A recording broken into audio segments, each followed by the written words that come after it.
Hello and welcome to the Internet Marketing for Schools podcast. My name is Brendan Schneider, and this is the podcast dedicated to inbound marketing, social media, and branding for schools. My goal is to help you harness the power of the internet to market your school effectively using inbound marketing, content marketing, email, and social media in order to achieve your enrollment goals.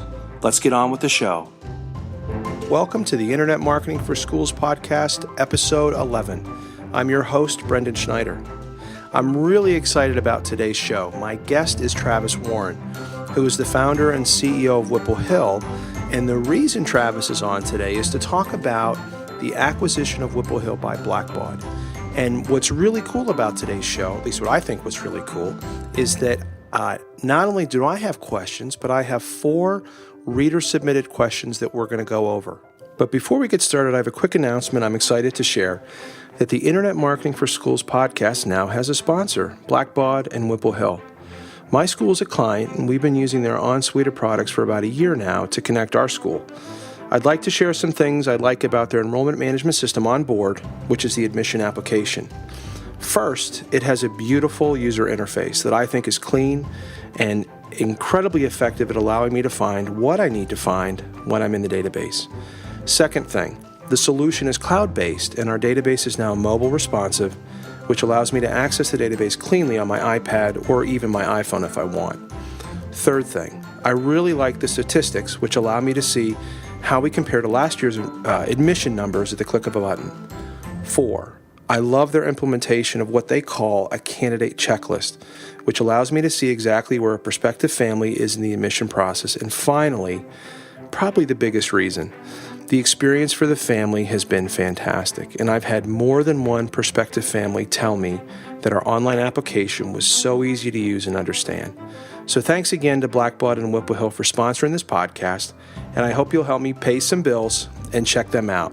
And you can check them out at whipplehill.com. So let's jump right into my conversation with Travis Warren. Who are you? What do you do? Hi, I'm Travis Warren. I'm the Vice President and General Manager of Blackbaud's K-12 group. Awesome. Travis, thank you so much for being here. I'm excited to have you on this show. And we're going to talk Whipple Hill and Blackbaud. And this is the first time I've done this. We actually have some reader questions. I have 4 reader questions that I'm going to hit you with. And then I have some questions that we'll finish up with that I have talking about the future of Blackbaud and Whipple Hill and you and some other things. So what I thought we'd do is jump in with a question from Amy from Hillel Day School of Metropolitan, Detroit. And I'm going to read Amy's question to you. I really want to know whether Blackbaud and Whipple Hill will now be able to talk to each other, meaning when we update records in Blackbaud, can they automatically be updated to Whipple Hill, like new students, withdrawn students, graduating students, etc.? This would be awesome. Thanks, Amy. Cool. Thanks, Brendan, and thanks, Amy. Good. So obviously connecting our systems, the on products, to Blackbaud's edge products is a big thing we hope to get out of this combination. We have projects we're working on right now, 3. One of them is to connect Razor's Edge to On Message. Another is to connect Education Edge to On Campus. And then the last one involves how we connect to Financial Edge and Student Billing. So the short answer is absolutely yes. It is our intention to connect these products.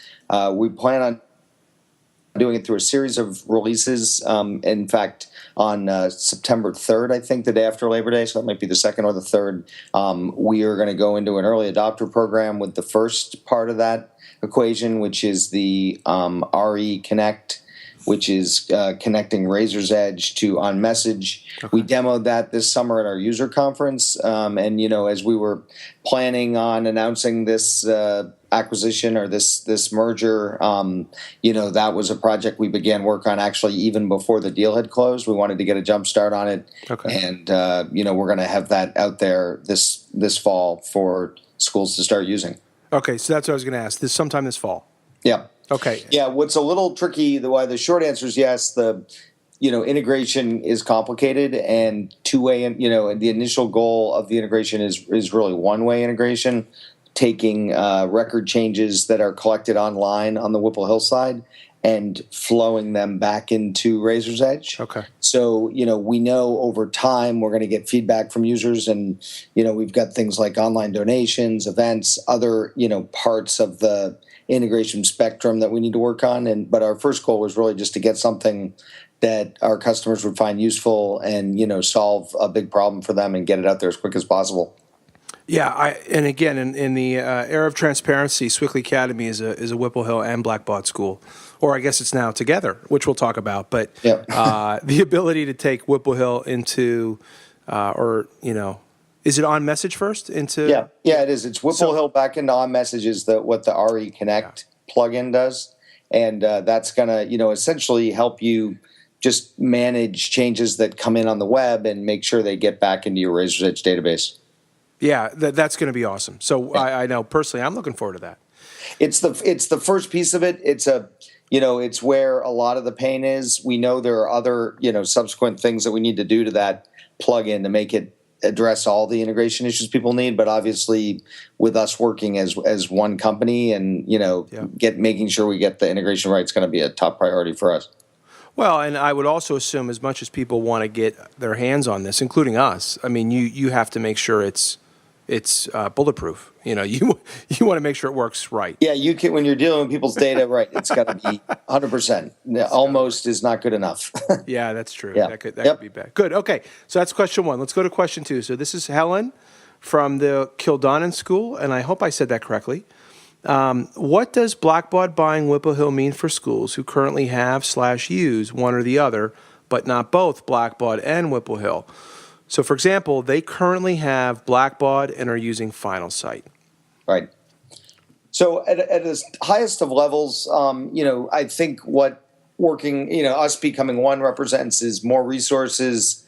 Instead of Blackbaud working on problems, Whipple Hill working on problems separately, we now have the combined resources working on those issues and those problem sets. So, also, on the Blackbaud side. In addition to acquiring Whipple Hill, there's a bit of a reorganization or kind of a restructuring within Blackbaud in terms of how K-12 is represented. So for those of you who don't know, I know most, Brendan, of your audience is, the private school community.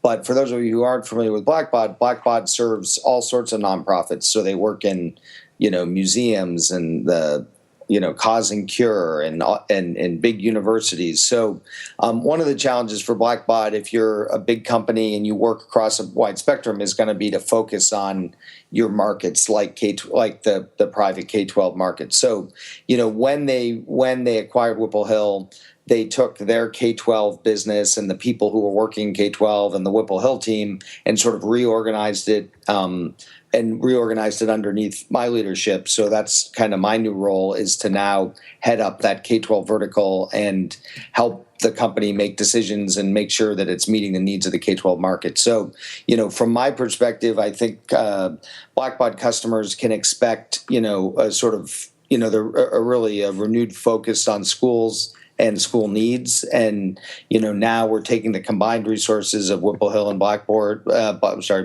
and, focusing them on solving those problems. Okay, great. Yep. Good. So thank you, Helen. Let's move on to John. So John's from St. Stephen's and St. Agnes. With so many competitors moving towards a more user-friendly interface for admission officers, does this acquisition point evidence towards Blackbaud also moving in this direction? If so, when do meaning you, Travis, estimate a new updated interface might be ready to be revealed?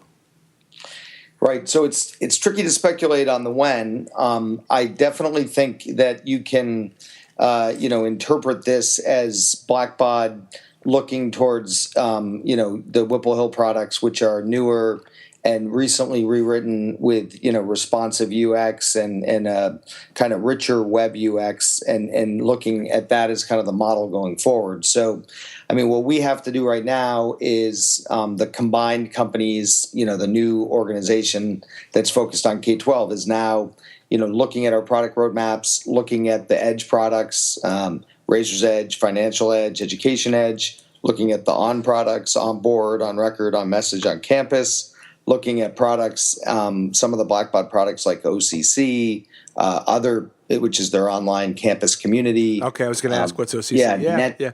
Yep, Net Classroom, Yeah. FA Web, which is Faculty Access Web. So, if when you start to look at all the pieces, there's actually quite a few of them. And obviously, we're going to have to make decisions. We're going to be aiming for, a modern UX, stuff that's going to hold up on tablets and on mobile devices. And, a lot of the Whipple Hill products are already there. And we're going to be looking at the Blackbaud products and how do we get, all of our products up to the same level and looking and, acting like they were meant to work together.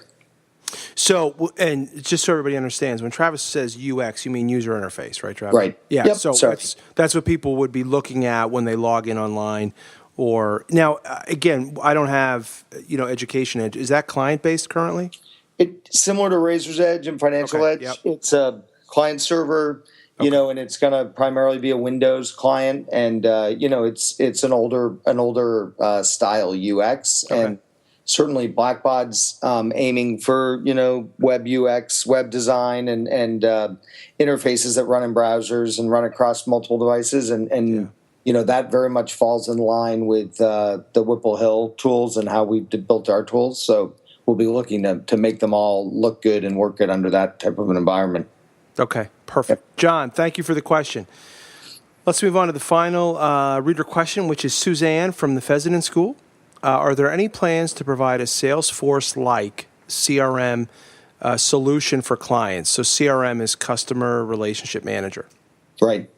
So it's an interesting, you don't hear the CRM, term used much within schools, but I think that's a smart way to think about it. When Salesforce first came around and when you look at sort of the goal, which is to get kind of a 360-degree view into your customer, which in your case would be a parent, I do think the suite of tools that we're going to offer, we're going to be able to take all the data and very much provide a CRM-like experience. Yep. I think where you can pull up a parent and you can see that they're an alum and that, they made a gift to the annual fund and that their daughter is inquiring and that their son is currently enrolled. And, that's what you start to get out of a CRM type solution.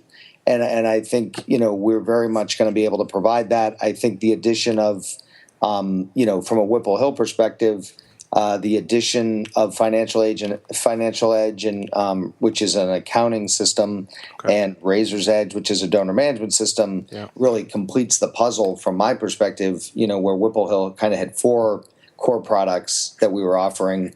Now, together with Blackbaud, we're offering 6 products, and those 6 products, I think, basically span the entire school information spectrum. Yep.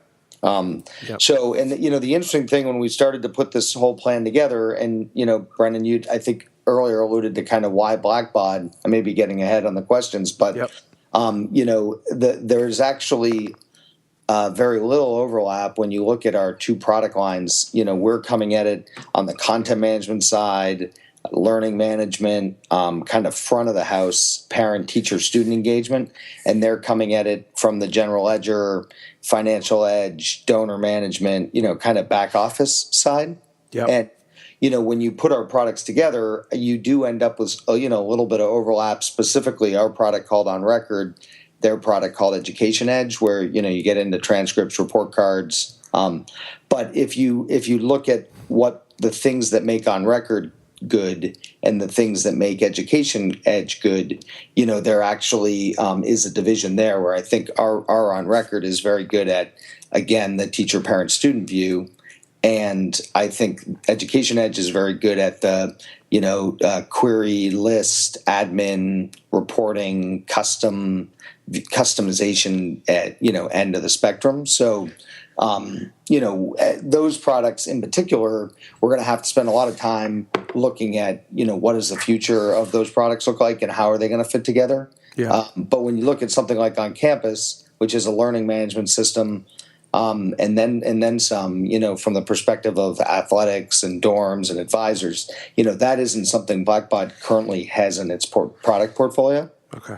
And when you look at something like On Message, which is a content management system that's recently rewritten. Blackbaud does have a product called OCC, their online campus community, but not very many schools run it, and it's a relatively old product that's dated. So on message and on campus, OCC are really not in the same generation of products in the marketplace, on message being much newer. So, when we've got our work cut out for us, but when you just at face value look at kind of the Whipple Hill history, starting with homepages and content management and learning management, and you look at Blackbaud's history starting in the back office, it's sort of like, they're coming from the right and heading to the center, and we're coming from the left and heading to the center, and now we kind of meet in the middle.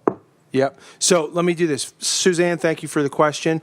And actually you did beat me to the big question, which was why Blackbaud, which I think you've answered in terms of your complementing, what you guys are doing. I think the solutions, they complement each other. Yeah. I also think, as Brendan, just to add on that as well, I think our experience as a product company and our, focus to K-12, I think is another, big thing when I look at Blackbaud and I look at all the ways they're going to be able to help us scale and grow as a company and reach, a bigger market. I think it really, from the development of Whipple Hill and looking at, as we've grown organically to now be able to partner with a public company, with a much bigger company with lots of resources and lots of opportunity to say, okay, how do we do this right? And what types of investments do we need to make to build a really long-lasting and successful, now division of this larger company? It's an exciting opportunity.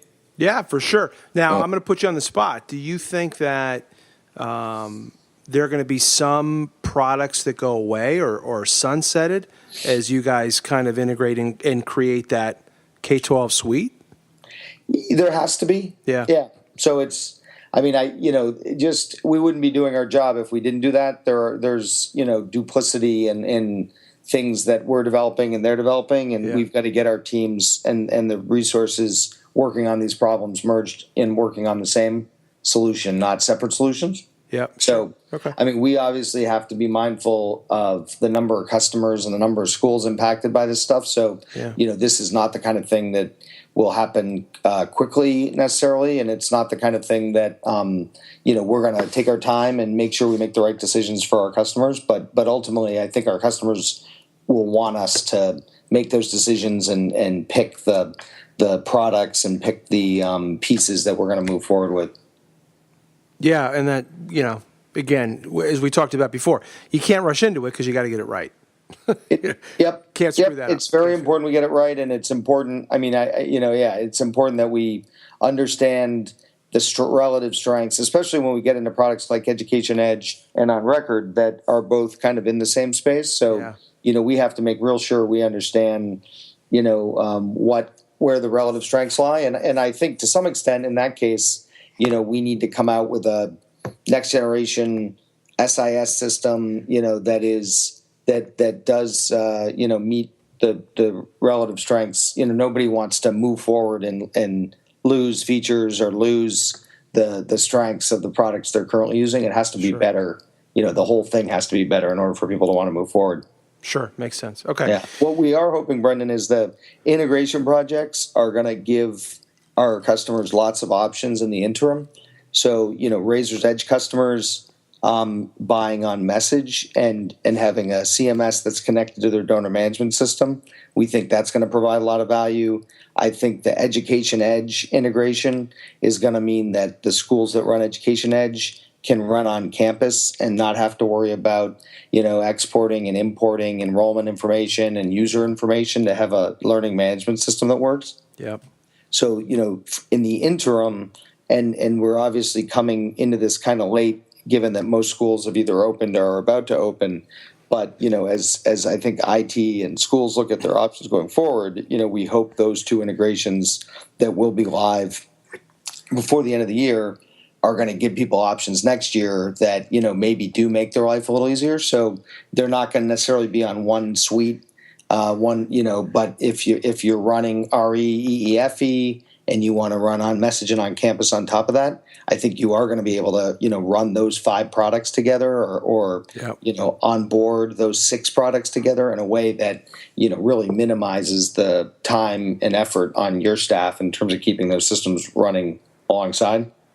Oh, totally. That's what we're excited about. Yeah. I mean, That's going to be a big win. And another interesting reason as we kind of surveyed the scene, 6-8 months ago when we first started talking to Blackbaud and looking at what our options were and quickly kind of comparing our customer lists with Blackbaud's, customer lists and came to the conclusion very quickly that, almost 80% of our schools were also Blackbaud schools.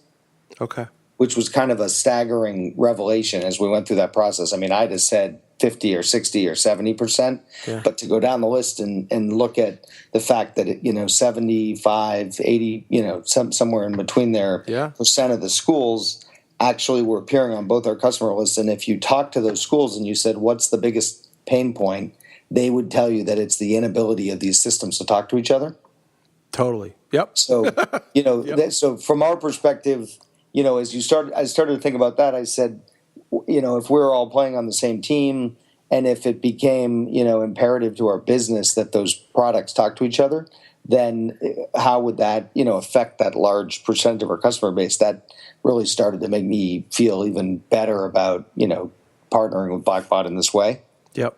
Of course, there are the other 20% and, there are customers that use other products and, I think markets there's always going to be a choice and there's always going to be other options. And that's part of the equation as well. But the fact that it was such a heavy percentage of our customers were using RE or using FE, really made this feel like the right thing to me. Well, and, again, we use both products, Blackbaud and Whipple Hill. So, but you guys don't have a financial piece, right? Right. We didn't have the donor management and we didn't have the financial management. So, for us, if we could convince the school that, all 4 of these products were going to be right for them, they would then say, well, what should we use for donor management? What should we use for financial management? Mm-hmm. And that put us in a spot where either we would say you should use Blackbaud or, we were left without really a strong partner in that regard. Yeah. And that was where we had trouble lining up with Senior or Veracross or any of the other companies because, if we told them they should use one of those products for those pieces, those companies were going to say, well, you should use us for all the pieces. Yeah. Our inability to offer all 6 and only 4 of the 6 meant that those 2 were kind of a risk to us in terms of, how do we complete the puzzle for a school? Yeah. Yeah. And prior to joining forces, Blackbaud, same thing. I mean, if we had told you to call Blackbaud, ultimately the Blackbaud rep was going to tell you that, they should build your website and they should do all the other pieces as well. So, even recommending Blackbaud, even though the vast majority of our schools ran Blackbaud, that was a difficult, position to be in as well. Yeah. So it's kind of funny in terms of where Whipple Hill began and where you guys are now. You're a software company. Right. Right? So, I mean, you guys are still doing websites. But do you view yourself as a software company first?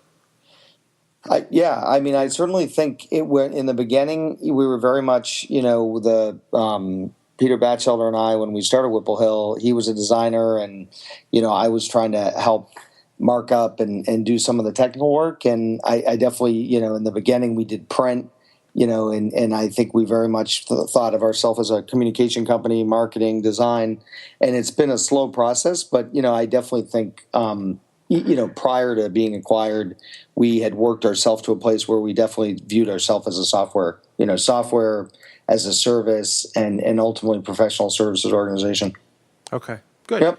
Well, okay, so let me go into this, switch gears a little bit, and let's talk about you and the acquisition. So what's your new role in the company? Right. So as I pointed to earlier, in addition to acquiring Whipple Hill, simultaneous with that was kind of a restructuring of how K-12 works within Blackbaud.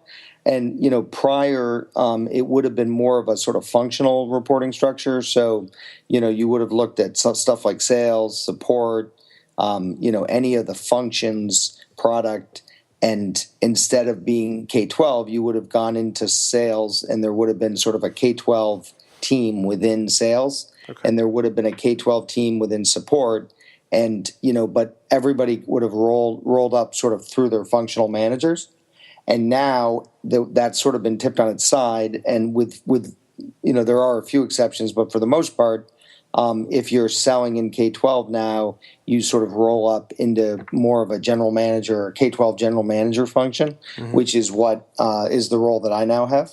So they've sort of reorganized everything under somebody in charge of K-12 with the hope that we can better coordinate the activities within K-12. So instead of having this one hand doesn't know what the other hand's doing, now it essentially becomes kind of a business within a business, or a business unit within a business, if you will. Yep. And, we have our own P&L. We're essentially, running a company within a company, and hopefully doing what's right for our part of the business.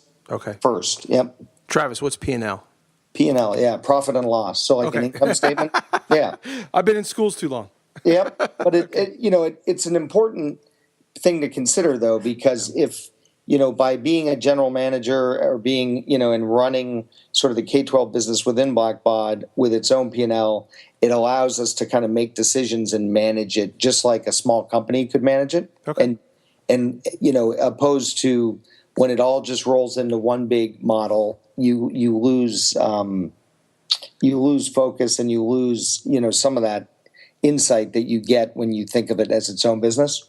Yep. Okay. And even in a short, oversimplified, where imagine if you're running this huge business and you're just collecting all the money, and then you're spending the money in different ways. The money that's coming in might be getting spent on other parts of the business and not being spent back on the area that the money came in from. Yep. So K-12 staying within K-12. So, it's an oversimplification, but just in terms of how you think about it, it's let's look at K-12 and let's look at it as a $50 million business within Blackbaud's $500 million business. Yep. And let's look at how much it costs to run that business, and let's make decisions about what's right for that business and not have it get lost, in the bigger entity that is Blackbaud. Okay. And for me, that's the challenge. That was very much the, when I was just running Whipple Hill, that was how you ran Whipple Hill. It's its own business, and you do the decisions that are right for Whipple Hill. And now, it's now 4 times as big, and it has, but by managing it and running it that way, it allows us the ability to run it as if it was its own business. Okay. Yeah.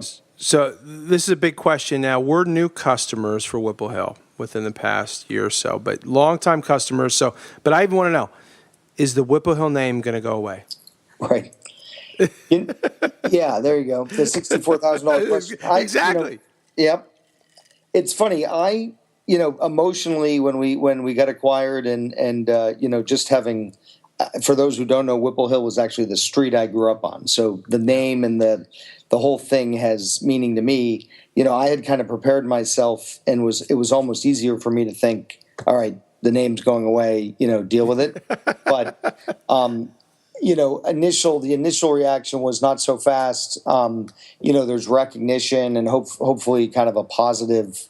It has a positive goodwill within the marketplace. So, I don't think, given that all of the Whipple Hill staff is still in Bedford, and that, Whipple Hill and our work within K-12s is really continuing, we definitely kind of pulled back a little bit and said, the last thing we want to do is just arbitrarily change the name, despite the fact that everything is staying the same. Yeah.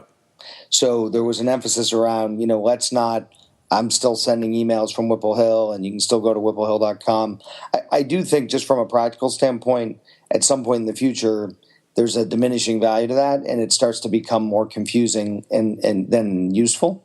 Yeah. Well, yeah. But in the short run, it is useful, because I think of, we don't want to send waves or make people feel like, everything has, changed, because we really have been. A lot of us, our sort of responsibilities have gotten larger, and we've got new colleagues and are dealing with growth and some, challenges that are going to be associated with that. But fundamentally, we've been, asked to keep on doing the same thing we've been doing for the last 16 years. Okay. Yeah, that's a big, and I think what even goes along with that more is the tree going to go away? So Yeah. maybe if Whipple Hill, the name goes away, maybe you keep the tree. Keep the tree. There is something. I mean, Blackbaud currently has other brands, Target Analytics, eTapestry. There are other companies they've acquired whose names haven't gone away. Okay. So, there's precedent on both sides.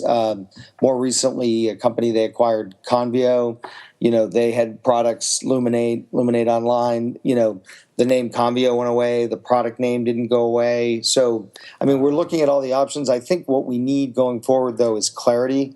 Blackbaud is a big company. There's a lot of legacy products out there. Whipple Hill's been around for a while. So I think we need names and product names. And, we just want to make sure that the message we're sending out there and what we're doing is clear and concise and doesn't confuse people. Yeah, I think that's a good point, because when we were talking before about the products, there's a lot of, the OnSuite and all those products and the Edge products and the acronyms, and it could be confusing. And I wonder how many people that kind of heard you talk before would be confused. So clarity would be good, but yeah, the acronyms. And I spared you. That was just the short list. If you go down the full list and you listen to the acronym, it's alphabet soup. And and I know it's something we want to be thoughtful about and clear about going forward. So my guess would be, ultimately the Whipple Hill name will go away. I think for the time being, it provides clarity, more clarity than confusion, because for people who are familiar with the brand or are already working with Whipple Hill, it tells them that, okay, things are still the same. Yeah. Okay. No, just say that was a personal question. So I have one big other question for you, and this is personal to you. I want to know what you're excited about in the future. People may or may not know you and I are friends, and we've been friends for a while, so I know you think big. So I want to know what you're thinking about. Okay. No pressure, yeah. No, I'm going big here. Come on. Yeah, and I'm going to go off the cuff, and this isn't necessarily part of a roadmap or, something we're doing with the product. I'll tell you where I get the most excited and I think the most opportunity is. Yep. If I look at the 4 products, the 4 on products, the 3 edge products, I look at our ability to now go, all the way from the GL, the general ledger, to the homepage. If I think one of the areas we really haven't tapped into is, alumni. I think we were kind of scared off from that a little bit when Facebook emerged, and we thought, well, alums are all going to use Facebook. I think there's a huge opportunity. I think now that donor management and comes into the fold, I think for us to build engagement tools around alumni and do things more on the alumni volunteer side, find ways for alums to get engaged. To me, alumni are kind of a unique. When you look at donor management systems like Razor's Edge, the many of the different verticals don't have the equivalent of an alum. They have like an arts and cultural type organization would have a member. Yeah. You'd be a Pittsburgh, ballet. You'd be a member. You're not necessarily an alum. So I think the alumni piece is unique to schools, and I think it's a tremendous untapped opportunity. I think once we get the donor management, databases connected. When you look at things like even alums, being able to log in and conduct admission interviews for boarding schools. Okay. Or host events or make thank you calls for people who have donated money. Think about, how you might organize that work through a portal so that, if you're a boarding school and you have an alum in San Francisco who raises his hand and says, hey, I'm willing to meet with families in, who you could do it. Maybe it's families that have been, who are applying and need to be interviewed, or maybe it's families who've been accepted, and maybe it's, meeting them for coffee at Starbucks to answer any questions they have. And would that help your yield? But I think the alumni as a portal and, wired up with all the data that we have in the database in Razor's Edge, I think is going to provide us with a really creative, really neat opportunity to do some work around that. Yeah. Do you envision leveraging social in any way? So either interfacing with Facebook, or probably the more common is you think of, at least I think of alum with LinkedIn. Right.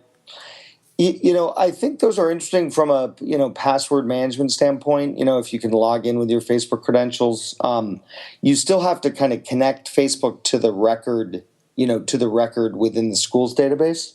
Okay.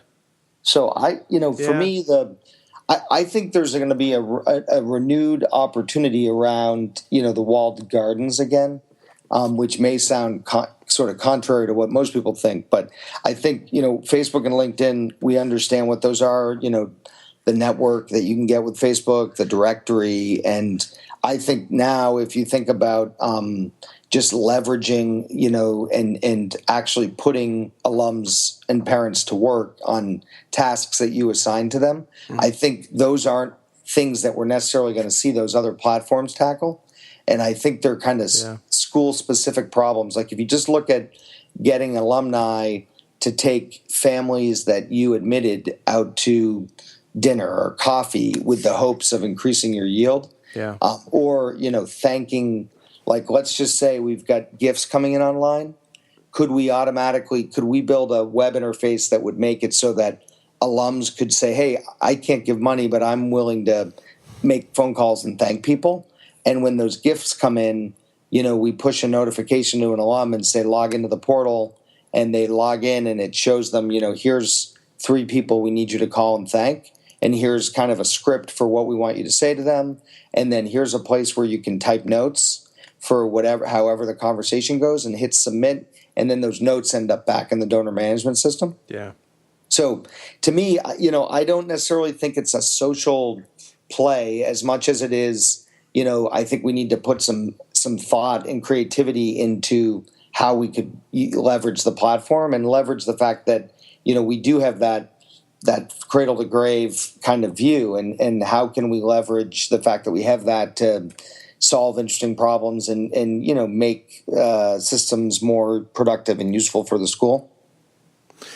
That's super interesting. And as I think here, my head's starting to hurt, because I wonder, you're talking about the social play. When do people become, I don't know if the word's saturated or kind of sick of kind of the Facebook? Does that ever go away? Does LinkedIn become less important, a la MySpace? I wonder about that too. I think what's changed is, 10 years ago, we were talking about, logging in to get access to the directory so you could find alums. Yep.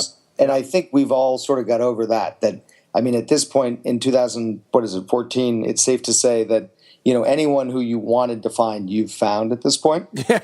And if you didn't find them, then you didn't want to find them. Correct. So, that's where I think there's been a lack of creativity around, so what would be another, if it's not finding people in a directory, what would be another reason we might be able to get alumni to engage and interact with our websites online? Yeah. And I think there's a ton of opportunity there. And I just think, I think part of it is that the really compelling ideas are not necessarily generic across, social media or social networking. They're more kind of school. They require a K-12 lens to think about, what are the actual things that you might do with an alum if they were to engage with you online. Yeah. So I'll give you another example, would be we have a mentorship. We're looking for alums in different fields who might be willing to kind of raise their hand and get involved in the classroom. And, maybe I'm in the arts, or maybe I'm in medicine, or maybe I'm a lawyer. And, would it be okay? How can we bridge the gap between our alumni and our teachers? And, using a tool like Skype tonight, are you an author? Are you a doctor? Are you a surgeon? Could we get our biology class to Skype you and talk about, something relevant to your profession? How can we engage? Because ultimately that's really far more satisfying and a far better way to get people to engage than, show up for reunion. Yeah. Or write a check for the annual fund. If the school I went to called me and said, Travis, we understand you're a entrepreneur and that your business was acquired. We would love it if you'd talk to our entrepreneurship class and answer questions for them about what that was like, and could you Skype with them at 9 a.m.? I mean, that sort of thing would get me very excited and very engaged with the school. Yeah. Much more than them calling me saying, "Hi, Travis, we understand you were just acquired. Would you like to make a donation to our annual fund?" So the smart money would be on, them trying to cultivate me to the point where, ultimately, sure, ask me for the money, but let me, give me something I can do that more than just writing a check. Yeah. And I think there's a ton, we've talked about 3 or 4, but I think, if you start to expand on that, and ultimately I think having access to the underlying systems is what makes it all possible. I mean, whether it's knowing that they played football or knowing when they graduated or knowing what their donor, look at some of the other Blackbaud products like wealth, screening. And I mean, you start to connect all the pieces, we could be wealth screening inquiries and giving you their potential to donate to the annual fund in the admission office. I mean, some of these things as admission professionals, you'll have to wrestle with whether that's a good idea or a bad idea. Yeah. But, the fact that we have all this information and all this data in one place means the sky's the limit in terms of, what we could do with it. So to me, that's what gets me excited. The unfortunate thing, maybe it's unfortunate, is that the next 6 months, the next 12 months, it's not quite that sexy in terms of, we got to make these systems talk to each other. Sure. We've got to maybe sunset some products and begin the process. And, we've still got, I think 70 or 80 schools running Podium, which was the Whipple Hill's precursor to OnMessage. Yeah. So, we need to get busy on getting those 70 schools upgraded. We've got now some Blackbaud products that are part of the family we're managing, and we need to make some decisions with Whipple Hill and Blackbaud products. So, it's a little less glorious in the next 12 months, but yeah. I'm what I'm most excited about is the vision for where we can take it with all the databases under one roof. Well, so what I hear you saying, and kind of as I'm thinking, because this is big, is although it's not sexy, so you're talking the next 12 to 6 months to get the integration, you're talking like big data. So there's that aspect to it. Yeah, Absolutely. yeah, because the fact that you can have all these systems talk to each other and have the connections. So if the back end can make connections, then you can make connections on the front end, and then how a school leverages that. There's tremendous opportunity, right? You can see it, and even with inbound marketing and tools like HubSpot, which I know we've talked about in the past, and the potential to integrate that all the way through to the back end. Yeah. And have some insight that way. That's going to be tremendous. I also think one of the other cool things about our architecture is it's multi-tenant, which means, not only will we have soup to nuts, cradle to grave data for one school, but we actually will have all schools in one place as well. So, the capacity for benchmarking or, of course, you have to be sensitive to your data as your data. Sure.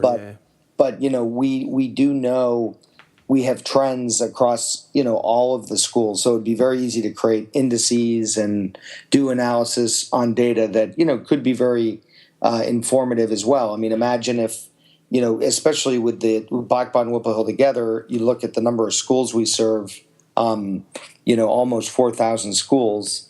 You're looking at, you could take the city of Manhattan, city of New York, Pittsburgh, and you could look at attendance data for all the schools we serve in Pittsburgh, or look at, information on grade inflation, or look at, inquiries, and even knowing that, inquiries in Pittsburgh are down 5%, and maybe you're only down 2%, or maybe you're up 5%. And the whole city is down 5%, and the difference is 10%. Like that actually is really useful information. And without it, without that kind of an indices or a benchmark, you don't really know where you stand. That'd be huge. I mean, it'd be huge to be able to benchmark, because we talk about it all the time, and it's hard to get that data. It's hard to get access to that, and it's not real time. That's exactly what I was going to say. I get access to it a year later. Right. If I use the NIS, like the Dazzle tool, for example. Yep. And okay, so now my head's spinning. That's good stuff. Yep. See, that's why I asked you, because I know you think big. You think big. There's a lot of options, and that is where we want to. We need to obviously integrate the two companies and swallow what we're chewing in our mouth right now. But I'm very comfortable and confident, and I think to Blackbaud's credit, we've talked about those things with the leadership at Blackbaud, and that's what they're excited about as well. And they've told me, when I was brought in, they absolutely said, don't get lost in the day-to-day and trying to run this bigger business. Stay focused on the vision, stay focused on what's innovative and how we can lead. Put Blackbaud in this sort of leadership role from a innovative and thoughtful approach to how we serve the market. Well, that's great stuff, Travis. And I think on that note, we'll end, because I'm still thinking about what you were talking about. There's huge potential there, huge potential. Super. So good. Great. Well, hey, listen. Yeah, thank you, Brendan. Yeah, thank you, man. I can't thank you enough. I know you're, you've always been a busy guy. And now with this, I know you're incredibly busy. So thank you for taking the time and spending it with us and with the listeners. So, hey, if anybody has questions, post them in the comments of this blog or this podcast, and everything that we talked about, I'll try to put in the show notes so that links to the different products or the different things that we were talking about. So again, Travis, thank you very much, and good luck. I can't wait to see what happens. Super. Thanks, Brendan. Well, I hope you liked the show, and I hope you liked my conversation with Travis. And I'd like to leave with three things. The first, if you have a question for Travis, please ask it in the comments below the show notes. Two, if you're out and about listening to this, if you'd like to access the show notes or see the stuff online, you can do that by going to SchneiderB.com/11, just the number 11. And finally, I'd like to ask a favor. I'd like to get the word out about the show, and the best way to do that is if you would write a review on iTunes. So if you can go to iTunes and give me an honest review. If you like the show, please let me know. And if you don't like the show, that's fine as well. So thanks again, and until next time.